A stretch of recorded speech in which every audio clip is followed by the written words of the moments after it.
ዘፍጥረት ምዕራፍ 24 እናወጣና ቁጥር 2 እንዲህ ይላል። አብርሃምም ሎሌውን የቤቱን ሽማግሌ የከብቱን ሁሉ አዛዥ አለው፣ እጅህን ከጭኔ በታች አድርግ፣ እኔም አብሬ ከመኖራቸው ከከናውያን ሴቶች ልጆች ለልጄ ሚስት እንዳትወስድለት በሰማይና በምድር አምላክ በእግዚአብሔር ፊት አምልሃለሁ። ቁጥር 62 ይስሐቅም ኤልሮሂ በሚሏት ምንጭ መንገድ ወጣ፣ በአዜብ ምድር ተቀምጦ ነበርና። ይስሐቅም በመሸ ጊዜ በልቡ እያሰላሰለ ወደ ሜዳ ወጥቶ ነበር። ዓይኖቹንም አቀና፣ እነሆም ግመሎች ሲመጡ አየ። ቁጥር 65 ሎሌውም ሊገናኙ በሜዳ የሚመጣ ይህ ሰው ማን ነው አለችው። ሎሌውም እርሱ ጌታዬ ነው አላት። እርሷም መሸፈኛ ወስዳ ተከናነበች። ቁጥር 66 ሎሌውም እያደረገው ነገር ሁሉ ለይስሐቅ ነገረው። ቁጥር 67 ይስሐቅም ወደ እናቱ ወደ ሳራ ድንኳን አገባት፣ ርብቃንም ወሰዳት፣ ሚስትም ሆነችው፣ ወደዳትም። ይስሐቅም ከእናቱ ሞት ተጽናና። መንፈስ ቅዱስ በቃልህ ምከረን፣ ሁሉ ሲሆን ላንተ ክብር ይሁን፣ አሜን። አረፍ በሉ። ዛሬ ደግሞ ሌላ ሐሳብ የምንመከርበት ነው።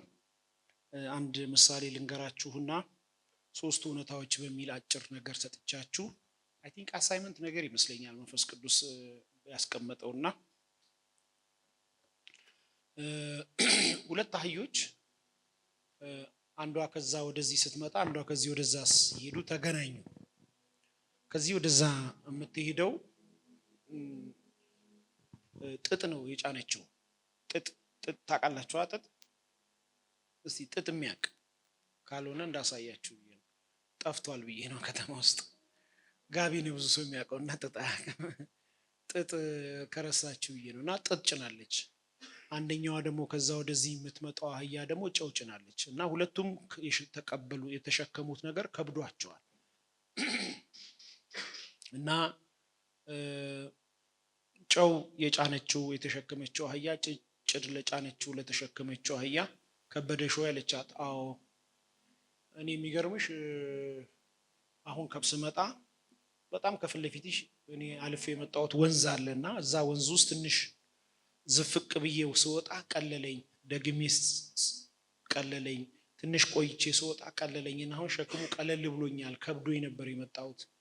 አንቺም ስትሄጂ እንደዛው አድርጊ አለቻት። ምክንያቱም ጨው ውሃ ካገኘ ይሟሟል። ስለዚህ ሸክሟ ምን ይላል? ይቀላል። እቺኛዋም ደግሞ ምክሩን ሰምታ ሄዳ ውሃ ውስጥ ቁጭ ብድግ ስትል ምን ሊፈጠር እንደሚችል አስቡት። ስለዚህ ለአንዱ የረዳ ምክር ለአንዱ አይረዳም። ማንም ቢመክራችሁ እግዚአብሔር ካልመከራችሁ ዋጋ የለው። ለአንዱ የጠቀመ ምክር ለአንደኛው አይሆንም። ለአንዱ የበጀ መንገድ ለአንደኛው አይሆንም። አንዱን ያሻገረ አንዱን ከመከራው ያቃለለ ምክር ለሌላኛው አይሆንም። የእያንዳንዳችን መንገድ፣ የእያንዳንዳችን ሸክም፣ የእያንዳንዳችን ነገር ስለሚለይ ለእያንዳንዳችን ምክር ያለው እግዚአብሔር ብቻ ነው። ስለዚህ ዛሬ በዚህ መንፈስ ሶስት መሰረታዊ ነገሮችን አሳያችሁና ከሶስቱ አንዱ የሚቀጥለው ሳምንት ለሁለት ወር የሚሆን እንቀጥላለን። ሶስቱ እውነታዎች እንግዲህ በክርስቶስ ኢየሱስ የዳኑ ሰዎች በዚህ ምድር አገልግሎትና ዘመናቸው እግዚአብሔር በሕይወታቸው ሲመክራቸው ሲመከሩ ከሰዎች የተለየ አመለካከት፣ አነጋገር፣ ሕይወት ዘዬ ይኖራቸዋል። ይሄ ምንም ግልጽ ነው። የማይመከሩ ከእግዚአብሔር በማይመከሩ ሰዎች ደግሞ የእግዚአብሔር ልጆች ቢሆኑ በሕይወት ዘመን ደግሞ ብዙ ኦብስታክል የሆነ ነገር ይገጥማቸዋል። ብዙ መከራዎች፣ ብዙ ችግሮች፣ አላስፈላጊ ዋጋዎች ይከፍላል። ግን በእግዚአብሔር ስንመከር በሕይወት ዘመናችን ረጅሙ ነገር አጭር፣ ተራራው ደግሞ በሌላ በኩል ሜዳ ይሆናል። ቀይ ባህር እንደምታውቁት እግዚአብሔር ሙሴን ባይመክረው ኖሮ ባልተከፈለ ነበር። በሰው ዓይን አይመችም፣ ሊከፈል አይችልም። በእውቀትና በመረዳት ቢሆን መርከብ ረጅም ጊዜ ተሰርቶ ነበር ለመሻገር 6 ሚሊዮን ሕዝብ የምታቀደው። ጥሩ መርከበኛ ከሆንክ፣ ጥሩ አሳቢ፣ ጥሩ መሪ ከሆንክ። በእግዚአብሔር ስትመከር ግን እጅ ላይ ያለችው ጥቂቷ ያቺ ዱላ ባህር ትከፍላለች። እና እግዚአብሔር ይምከረን። አሜን።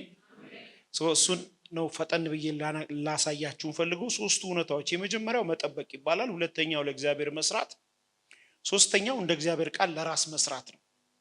እነዚህን ሶስቱ እውነታዎችን ፈጠን ብዬ አሳያቸዋለሁ። ከሶስቱ አንዱ እንዳልኳችሁ የሚቀጥለው ሳምንት ላይ ጌታ ቢፈቅድ ብንኖር ተቀጣጣይ አድርገን ለማየት እንሞክራለን። ቅድም ያነበብኩላችሁ ክፍል በዘፍጥረት ምዕራፍ 24 ላይ የመጀመሪያውን ሐሳብ ይወክላል። መጠበቅ። አንዳንድ ጊዜ በህይወታችን እነዚህ ሶስቱ ነገሮች ያልፋሉ። የመጀመሪያው እግዚአብሔር እንድንጠብቀው የሚያስገባን ክላስ አለ። እግዚአብሔር በየዘመናት መካከል ለልጆቹ የሚያስቀምጠው ክላስ አለ። እግዚአብሔር የጥበቃ ክላስ አለ። የጥበቃ ክላስ ላይ ለእግዚአብሔር መስራት አትችሉም፣ ለራሳችሁ መስራት አትችሉም። የሚጠበቅባችሁ መጠበቅ። ለመጠበቅ ደግሞ ወደ ግራም ወደ ቀኝ ማየት አይጠበቅባችሁ። መጠበቅ ያማል፣ ምንም ጥያቄ የለውም። መጠበቅ ልብ ያደክማል፣ ምንም ጥያቄ። ክላሱን እስካልጨረስክ ግን ወደ ሁለተኛው ሐሳብ አትሄድም። ስለዚህ እግዚአብሔርን ዝም ብለን በመጠበቂያችን ላይ እንድንጠብቀው የሚፈልግበት ሲዝን አለ። ብዙ ሰዎች ይህን ሲዝን ይተላለፉና በብዙ ዋጋ መክፈል ውስጥ አልፎ ነው ተመልሶ እግዚአብሔር ደግሞ አልገባህም ብሎ በዛው አያስኬድህም። እድሜ ሄደዋል ብሎ በዛው ወደ ሌላ ክፍል በቃ ይግባና ከሌሎቹ ጋር ይማር አይልም። በእግዚአብሔር ፊት አሁንም ነገም ከነገ ወዲያም አሁን ስለሆነ ያስጀምራል እንደገና። በምን? በመጠበቅ። እግዚአብሔር ጠብቀነው ከእጁ እንድንቀበል የሚፈልግበት ዘመንና ጊዜ አለ። የመጀመሪያው ቅድም እንዳነበብኩላችሁ አንድ አባትና አንድ ልጅን ያሳያል። አብርሃም ሎሌውን ጠራና እጆችህን በእግሬ ጭኔ ላይ ጫን፣ ይስሐቅ ባደገ ጊዜ በጎለመሰ ጊዜ እዚህ ከምታያቸው ሴቶች እንዳያገባ አለው። ሚስት እንዳትሆኑ ጄኔሬሽን እንዳይቀጥል እና ምን ላድርግ ሲለው እኔ ነኝ የማዘጋጅለት ለሱ፣ እኔ ነኝ የምሰራለት ለሱ። አሁን እሱ የሚሰራበት ጊዜ አይደለም፣ እኔ ነኝ ለሱ የምሰራው፣ እኔ የምሰራው ነው ለሱ የሚመጣው። ይሄ ሲዝን አለ እና ምን ላድርግ ሲለው ሂድ ወደ አባቶቼ ምድር፣ ሂድ ወደ ገዛ ዘመዶቼ፣ በዛ ሂድና ለልጄ ሚስት አምጣለት። ይስሐቅ እዚህ ውስጥ ምንም እጅ የለው። ይስሐቅ ሜሬጅ ለመመስረት ቁመት እንጂ ያለው እድሜ እንጂ ያለው ሚስት መረጣ አያውቅም። ስለዚህ እግዚአብሔር በዚህ ሰውዬ ህይወት ውስጥ በአብርሃም አማካኝነት ያለምንም አስተዋጽኦ ለይስሐቅ ቤት ሰራለት። አንዳንድ ጊዜ እግዚአብሔር ቤትን ይሰራል፣ አንዳንድ ጊዜ ደግሞ ለእግዚአብሔር እየሰራን እግዚአብሔር ቤትን ይሰራል። አንዳንድ ጊዜ ደግሞ ራሳችን እንደ እግዚአብሔር ቃል እየሰራን ቤትን እንሰራለን። ሁላችን ይለያያል መንገዳችን። እዚህ ጋር ግን ስትመለከቱ ሰውየው በመጠበቅ ውስጥ ብቻ ከእግዚአብሔር ሲቀበል ትመለከታላችሁ። ሎሌው ነው የሄደው። ሎሌው ነው በምልክት የጸለየው። 3 ግመል ይዞ ሄደ፣ ጸለየ። ውሃ ጠጪኝ ስላት የኔንም ከብቶቼን የምታጠጣ ለጌታዬ ሚስት ትሁን አለ። ከብዙ ከመጡ ሴቶች መካከል ርብቃ ውሃ ጠጪኝ ሲላት እሱንም 3 ግመሎችንም 20 ሊትር እንኳን ቢጠጡ 60 ሊትር በጣም ከባድ ነው፣ በጠራራ ፀሐይ አጠጣች ይላል። በቃ እቺ ናት ሚስት ለጌታዬ ልጅ አለ። በኋላም ሲጠይቃት ያጎቱ ልጅ ሆና ተገኘች። አብርሃምን እግዚአብሔር እንዴት እንደባረከው ነገራት። ሮጣ ሄዳ ተናገረች። ለጌታው ሚስት ትሆን ዘንድ ይዟት መጣባቸው እና ቁጥር 62 ጀምሮ እስከ 67 ያነበብኩላችሁ ክፍል የሚገርም ክፍል ነው። በመንገድ ላይ አብራ እየሄደች ሳለ ከሩቅ አንድ ወጣት አየች። የድንጋይ ውርወራ ያክል። ማን ነው? ስለ እሱ ነው የመጣሽው አላት ባጭር ቋንቋ። ሮጣ ወጣች፣ ወደ ግመሎቿ ፊቷን ሸፈነች። ሎሌው እያንዳንዱ ለይስሐቅ ነገረው፣ ወደዳል። ይኸውላችሁ ስለዚች ልጅ ሁኔታ የሚያውቀው አብርሃምና ሎሌው ናቸው። ልጁ አያውቅም። በመጠበቅ ነው ርብቃን የመሰለች ሚስት ያገኘው። በመጠበቅ ነው የተቃና ህይወት የኖረው። በመጠበቅ ነው ወደሚቀጥለው ስቴፕ የሄደው። እግዚአብሔር የሆነ ዘመን ላይ ነገራችሁ ዝም እያለ ነገራችሁ እየሞተ የሆነ ማድረግ ስትችሉ፣ የሆነ መስራት ስትችሉ፣ ተፍ ማለት ስትችሉ ግን እንድትጠብቁት የሚፈልግበት ጊዜ አለ። ለምሳሌ ይስሐቅ እናቱ ሞታለች፣ አዝኗል። የሆነ ነገር ለራሱ መስራት ነበረበት፣ ግን ቁጭ ብሎ አባቱን ጠበቀው። አባቱ ደግሞ ጊዜ ወስዶ ለሱ ሚስት የምትሆነው ልታጽናናው የምትችል ወደ እናቱ ድንኳን የምትገባ በቆይታም ቢሆን 2 ልጆች የምትወልድለትን ጄኔሬሽን የሚያስቀጥል ኤሳውና ያዕቆብን የምትሰጥ መልካም ሴት በአባት ምርጫ ነው የመጣችው። ይስሐቅም ደግሞ በመጠበቅ ውስጥ ነው። እኔ ዛሬ ይሄ መጀመሪያው ክላስ ውስጥ ያላችሁ ሰዎች እግዚአብሔር እንዲህ ነው ያለኝ። ትናንትና ወደ ጅማ ስብሰባ ነበረኝ፣ ጅማ ነበርኩ። ዛሬ ነው የመጣሁት 11 ሰዓት አካባቢና ሌሊት ላይ እየጸለይኩኝ ነው ይሄ መልእክት የሰጠኝ። ልቀጥል ላቆም ስል የጌታ መንፈስ እንደዚህ ያለኝ፣ የምትጠብቁኝ ሰዎች አላችሁ፣ አትፈራገጡ በላቸዋል።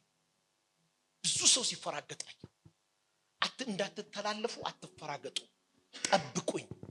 በመጠበቅ ውስጥ እግዚአብሔር አምላክ ለዛ ሰው የታመነ ቤት እንደሰራለት እግዚአብሔር በዘመንህ ላይ ማንም የማይነቀንቀው አሜን፣ ማንም የማያበላሸው እኔ እጅ ያደረኩት የማይለው ረዳሁት የማይለው አግዤው ነው የማይለው መክሬው ነው የማይለው እግዚአብሔር የሰራው ስራ ይሄ ዓመት ሳያልፍ በኢየሱስ ስም ቤታችሁ ይግባ። አሜን ላለ ብቻ ይሁንለት። በመጠበቂያዬ ላይ እጠብቀዋለሁ። ዕንባቆስን ያደረገው በመጠበቂያዬ ላይ እጠብቀዋለሁ። ታውቃላችሁ አይደል? ብዙ ሰዎች ጥያቄ ይዘው ነው ወደ ነብዩ ዕንባቆስ የመጡት። ነብይ ነው፣ ቢጸልይ ሰማይ ነሐስ ነው፣ ምድር ግድግዳ ሆናለች። በኋላ ላይ የሁሉንም ኬዝ ይዞ ወደ እግዚአብሔር ዙፋን ገባ። መልስ ፈልጋለሁ ብሎ ወደ እግዚአብሔር ዙፋን በጣም ብዙ ፋይል ነው ይዞ የገባው። ብዙ ጸሎት ድረስ ሲገባ እግዚአብሔርን በሩን ከፈተለት፣ ወደ እግዚአብሔር ዙፋን ገባ። ቀና ሲል እግዚአብሔርን አየ። እግዚአብሔርን ሲያየው ጥያቄውን ረሳው። አምልኮ አመስግኖ እልል ብሎ ጨርሶ ወጣ። ሁሉም የኔስ ነገር ሲል አንድ ነገር መለሰ። ስሙ አላቸው። አቤት። ሚስት በቤት ባትኖር አለ፣ ልጆች በደጅ ባይጫወቱ፣ በከብት በጋጣ ውስጥ ከብቶች ባይኖሩ፣ በቧቃ የሚበላ ነገር ባይኖር፣ በምናምን ቦታ ባይኖር፣ እኔ በአምላኬ በእግዚአብሔር ደስ ይለኝ፣ በሱ ተስፋ አደርጋለሁ፣ እጠብቀዋለሁ። እግዚአብሔርን በመጠበቅ የምትቀበሉት ነገር ዛሬ ምሽት ጉዞ ጀምሯል። ሰበር ዜና ነው። ቀኝ እጁን የሚሰጠኝ አለ። ይሄ ፕሮፌሲ ነው። በጌታ በኢየሱስ ስም አትተላለፉ። የእግዚአብሔር የሆነ ነገር እጃችሁ ይገባል። ይሄ መጀመሪያው መልእክት ነው። እስቲ አንድ ሰው ጮህ፣ ጌታ ሆይ እጠብቅሃለሁ በሉት። የሆኑ ሰዎች ስለተሳካላቸው እንደዛ አህያ ቀለል ስላላቸው ቀለል እንዲላችሁ የሌላ ሰው ምክር ተከትላችሁ ልትሄዱ ያኮበኮባችሁ ሰዎች እረፉ። እግዚአብሔር እንደዚህ ነው ያለኝ፣ እረፉ፣ እንዳትላላጡ ጠብቁኝ። የመጀመሪያው መልእክት። ሁለተኛው ለእግዚአብሔር መስራት ነው። ለእግዚአብሔር መስራት ታስታውሳላችሁ። ዘጸአት ምዕራፍ 3 ላይ እግዚአብሔር አምላክ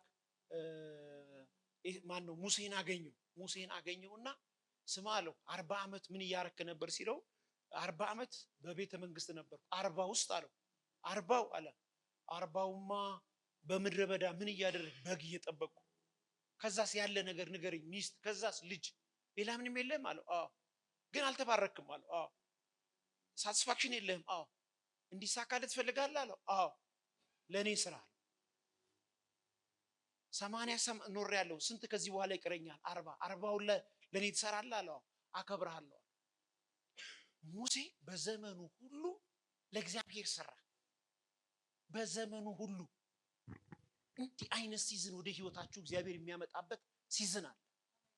ለእግዚአብሔር የምትሰሩበት ሲዝን የማይመጣበት ዘመን ስላለ፣ ለእግዚአብሔር ቤት የማትሮጡበት ዘመን የሚመጣበት ዘመን ስላለ፣ የሚመጣው ዘመን ምናልባት ለእግዚአብሔር የማትሮጡበት ዘመን ሊሆን ይችላል።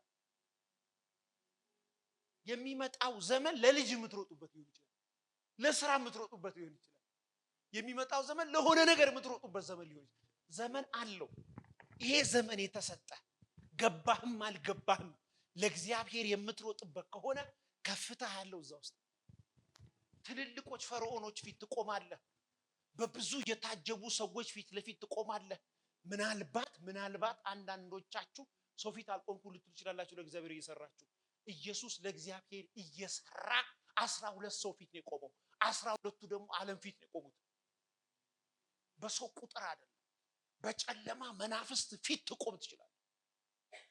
አንድ ጓደኛዬ ነበር፣ እግዚአብሔር ዓለምን አዞራለሁ ብሎት ሌሊት ቀን ምን ጸልየው ይጸልያል። እሱ ከኔ የተሻለ ይጸልያል። ጌታ ሆይ ወዴት አለ?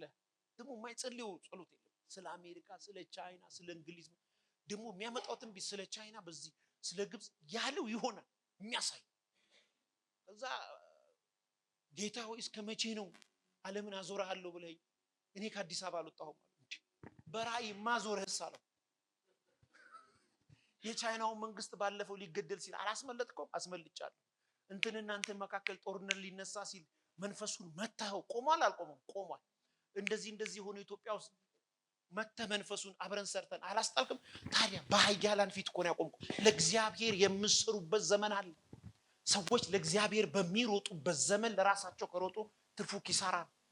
ሰዎች ለእግዚአብሔር በሚሮጡበት እድሜ ለዚህ ነው መጽሐፍ ሲናገር እንዲህ ብሎ ይናገራል። አሁን አለው ጎበዝ ነህ፣ ወገብህን ታጥቀህ ወደ ፈለክበት ትሄዳለህ። አንድ ቀን ግን ይመጣል አለው ወገብህን ያስታጥቁህና ወደ ፈለክበት ሳይሆን ወደ ፈለጉበት የሚወስዱበት ዘመን። ወገኖቼ ለእግዚአብሔር የምትሮጡ ከተከፈተላችሁ አታመቻምቹ።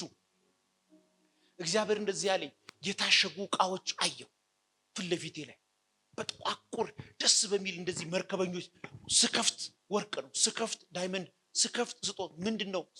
ለኔ የሚሰሩ ሰዎች ከመልካም ዘመን ከመልካም ነገር አይጎድሉም ማለት። በመምጣት ስራ፣ በአስራት ስራ፣ በጸሎት ስራ፣ በማገልገል ስራ ገባህም አልገባህም የሆነ ቦታ ስፍራ ይኑር። የሕግ መምህር በሰፈር በወሰነው ስፍራ በዛ በረከትን ስላስቀመጠ ሙሴ ለእግዚአብሔር ሰራ። ምን ጎደለበት? ንጉስ ሆኖ ከመኖር በስተቀር ምን ጎደለበት? አንድም ቀን ቤቱን አልሰራም። አንድም ቀን ለሲፋራ አልሰራም። ለሲፋራ ግን ስራ የሚሰራለት ጠፋ? አልጠፋም። ልጆቹን የሚያሳድግለት ጠፋ? አልጠፋም። ቤት የሚሰራለት ሰው ጠፋ? አልጠፋም። ምግብ የሚያቀርብለት ሰው ጠፋ? አልጠፋም። እንዲያውም ትዝ ይላችሁ ዮቶር የሚባል የሲፋራ አባት ሙሴ በጠዋት ተነስቶ በፍርድ ፊት ወንበር ይቀመጣል። እስራኤል እንደየነገዱ መጥቶ ይፈረድለታል ከጠዋት እስከ ማታ። ዘመኑ ሁሉ እንደዚህ ሆነ። ከዛም እንዲዮቶር እኔ የምልህ እስከ መቼ ነው እንደዚህ የምትሆነው? በየአውራጃና ያኔ ነው ቀበሌ አውራጃ የተጀመረው። በየቀበሌው በየነገዱ ብርቱ መንፈስ ያለባቸውን ሰዎች ልጅና እጅህን ጫንባቸው። በየሰፈሩ ኬዙን ከሁሉ የከበደው ወደ አንተ ይምጣለው። ይህንንም ጉዳይ ለእግዚአብሔር ይዞ ሲቀርባል መልካም ምክር ነው። በል ምረጥና አምጣና እጅህን ጫንባቸው፣ ካንተ ላይ ካለው መንፈስ ወስጄ እሰጣቸዋለሁ። ለእግዚአብሔር በመስራት ውስጥ ውርደት የለም። አሜን ይባላል። የተከናወነላቸው ሰዎች የተከናወኑት፣ የበረቱት ሰዎች የበረቱት፣ የተፈወሱ ሰዎች እርሻቸው የዳንላቸው ሰዎች የዳኑት፣ ያመለጡ ሰዎች ከቀስት ፊት ያመለጡት፣ ከሟርት ያመለጡ ሰዎች ያመለጡት ለእግዚአብሔር በመስራት። ገንዘባችሁ ለእግዚአብሔር ይስራ፣ ህይወታችሁ ለእግዚአብሔር ይስራ፣ ንግግራችሁ ለእግዚአብሔር ይስራ። ይሄ ዘመን የምትሰሩበት ዘመን ከሆነ ለአንዳንዶቻችሁ የማትጠብቁበት ዘመን ከሆነ just do it። ማንም ልጅ ደግሞ ከሰራ ይከፈለዋል። ለእያንዳንዱ ዋጋ አለ። እግዚአብሔርን አገልግላችሁ እግዚአብሔር ይረሳ ከቶ ይተው ዘንድ አመፀኛ አይደለም። ገንዘብ ይስራ፣ ከአካውንት አውጣና አሰራው እንዲበዛ። እድሜ ከሆነ ሮጠና ስራ፣ የሆነ ነገር አለ። ምን ሰራው ካጣ ና ቢሮ ምን ልስራ በለኝ። ነፍ ነገር አለኝ እኔ ሐሳቤን ቁጭ አድርጌ የቤተክርስቲያን ሐሳብ ብዙ አለ። ይሄን ስራ እግዚአብሔር እሱ እንድታይ ይፈልጋል።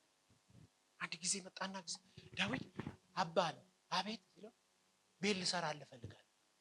መልካም አስበሃል፣ ግን እጅ የደም ነው አሉ። እጅ ደም ስለሆነ ልጅ ይሰራልኛል።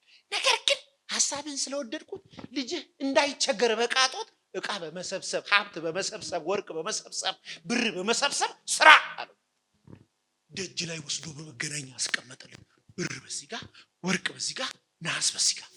በዳዊት ዘመን መባ ስጡ አይባልም። ሰውና ውልቅ ያደርግና ወርቁን ብሩ ያለው እስራኤል ባለጠገች። ዘመኑ ለእግዚአብሔር የሚሰራበት ዘመን። ከሰሩ ወይ አልከሰሩም? እንኳን ያን ያሁን መፈራታቸው በምድር ዙሪያ ነው። ድምድምታቸው ፍልስጤምን እኮ በቁማቸው። ለእግዚአብሔር የሰራ ዘሩ ይለመልማል። ሁለተኛ ምክር ይሄ ለእግዚአብሔር ስሩ ሳትሻሙ። ዘመን አለው ለእግዚአብሔር የምንሰራበት ዘመን አለው። ዘመን አለው ዝም ያለ ሪዋርድ የምንሰራበት። መዝራት በፍቃድ ነው፣ ማጨድ ግን ግድ ነው። ስንዘራ ጥቂት ነው፣ ስናጭድ ብዙ ነው። ሲዘራ እንዲህ ነው። ዘመን ይመጣል እንዲህ። አንድ ኩንታል ገበሬ 1000 ሄክታር ላይ ዘርቶ ስንት ሺህ የሚያጭደው። ይሄ ዘመን ለእግዚአብሔር የምትሰሪበት ከሆነ ልጆችሽን ቁጭ አርገሽ ነይ፣ ባልሽን ቁጭ አርገሽ ነይ። በሌለሽበት ዘመን ከልጆችሽ ጋር ቢሆን ጌታ ዛሬ ሰራሽው። ዳዊት አለው አቤት ሲለው ለኔ ሰራ አለው። አዎ ወደ ኋላ ሳትል እኔ በተሸለሙ ቤቶች እየኖርኩ አንተ በድንኳን አትኖርም፣ ላንተ ልስራ ብለህ ለኔ ሰራ አለው። አዎ ለማንም አርጌ ማለቀው ነገር አንድ ነገር ልንገር አለው። ምን ሲለው አንተ በሌለህበት ዘመን ስለ ዳዊት ስል ከቤትህ ውስጥ ንጉስና ሻማው አይጠፋም አለው። አንተ የለህም አለው። አንተ ወደ እኔ ትመጣለህ አለው። ነገር ግን አንተ ለእኔ ስለሰራ ልጆችህ ከቤቴ አይጠፉም አለው። ንጉስ ሆነው ይቀጥላል። ለእግዚአብሔር መስራት አትቆጥቡ። ገንዘባችሁን ለእግዚአብሔር አስራት አትስረቁ። አትከል እጃችሁ ባዶ አይሁን። ለእግዚአብሔር ሰርቶ የጎደለበት የለም። ሰዓታችሁን አትስረቁ። በጊዜ መምጣት ሰዓት የሚያረፍድ ይላል መጽሐፍ ቅዱስ ጉረኛ ነው ይላል። መምጣት ሲችል የማይመጣ ዛሬ ካላደርግ ሲባል ኖ ጉባኤ አለኝ፣ ይሄ ጊዜ ለእግዚአብሔር የምሰራበት ምን ታገኛለህ አለኝ አለቃ። ምንም እንዲያውም ኪሳራ ነው። ቤት ኪራይ ጎርሏል ትለኛለች መሲ። ቤት ኪራይ የከፈልክ ታገለግላለህ። እድል ነው፣ እድል ነው። ልጄ ናፈቀኝ አለች። አባቴ ናፈቀኝ። ቸርቹን እንዴት አድርጌ ነው ይችላል? ቸርቹ ከኔ ይበልጥብሃል አለች። ይሄ እኮ ለእግዚአብሔር የምሰራበት ጊዜ ነው። እኔ በማልኖርበት ጊዜ ከእናንተ ጋር እንዲሆን አብራችሁ እንዲቀጥል ፈራሽ ያልሆነው አባት ጠባቂ የሆነው ወዳጅ የሆነው በሌለሁበት የሚኖረው እሱ ከእናንተ ጋር ይሆናል። ለእግዚአብሔር የምንሰራበት ዘመን አለ። ይሄ ከሆነ ሮጣችሁ ነው ብርክክ ብሎ ስሩ። ለእግዚአብሔር አየር አስለቅቁ። ለወንድሞቻችሁ ለእህቶቻችሁ ጸልዩ። ይህን ሲዝን መተላለፍ። ሶስተኛው እችል ጨርሳይስ ችልማ በጌታችን ይባላችሁ። ኢየሱስ ለማን የሰራው? እግዚአብሔር በመስቀል ላይ ምን ያህል ታውቃላችሁ? እንደዛ ይሄን ድምፅ ስለሰማሁ ነው በጌታ ፊት በመስቀል ላይ አባት ሆይ አቤት የሰጠኸኝን መልሼ ሰጥቻለሁ፣ ሐሳብህን ፈጽሜያለሁ። ወደ መስቀል ሲሄድ እቺ ጽዋ ከኔ ትለፍ፣ ፍቃድ ከሆነች ግን እጠጣዋለሁ። የማይገደል ሲገደል፣ የማይያዝ ጌታ ሲያዝ፣ ተመቶ ማያቅ ሲመታ፣ ተተፍቶበት ማያቅ ስለኔና ስላንተ ይህ ለእግዚአብሔር ነው የሰራው። መጽሐፍ እንደሚል ታውቃለህ? በነፍሴ ያለውን ያደረገ ልጄ ዓለም ሳይፈጠር በነበረበት ክብር አስበው ያለ ልክ ከፍ አደረገው። ስሞችን ሁሉ ከእግሩ በታች አደረገለት። ለማን ስለሰራ? እግዚአብሔር ስለሰራ። ለእግዚአብሔር እድሜ ይስራ። መኪና እንኳን ነዳጅ ሞልተበት ለአንተ ይሰራል። እግራችሁ ለራሳችሁ አይስራ። እግራችሁ አንዳንዴ ሳይሆን ሁሉ ጊዜ ሲዝን ካለው ለእግዚአብሔር ይስራ። እኔ ግን ለእግዚአብሔር እሰራለሁ። ወጣትነትን ተጠቀምበት በዚህ ውስጥ።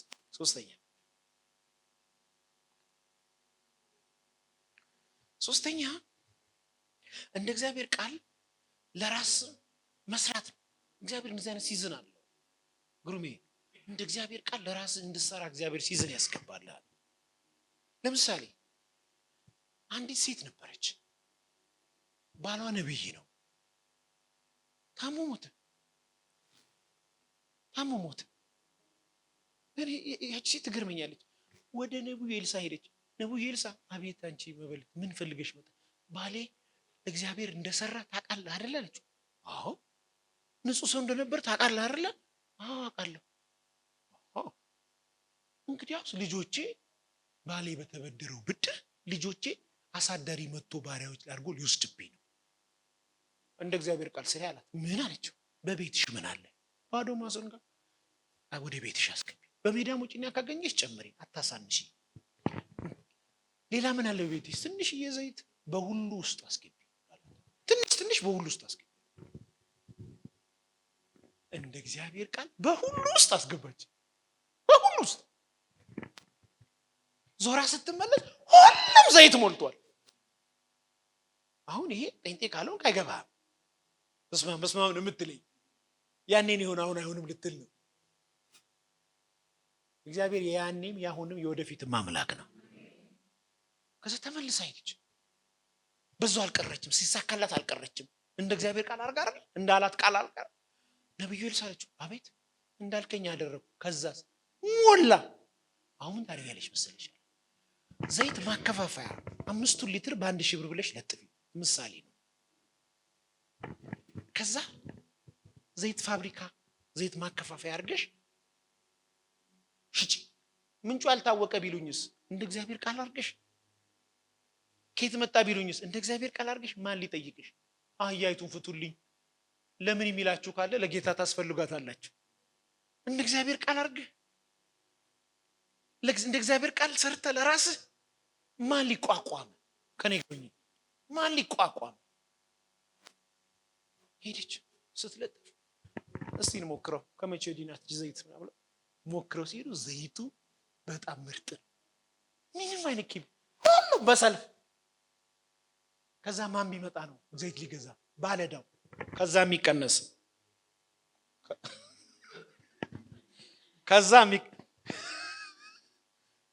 ኬቱ ከልጆቹ ልወስድ ከነበረው ስንት ነው የፈለግከው? ይሄው ሚስቱ ትመጣና የቀረ አይደል ከዛኛው ብሎሻል። ከዛ አንድ ቀን ስመጣ አልቋል እኮ ሌላ ግዙኝ አለች።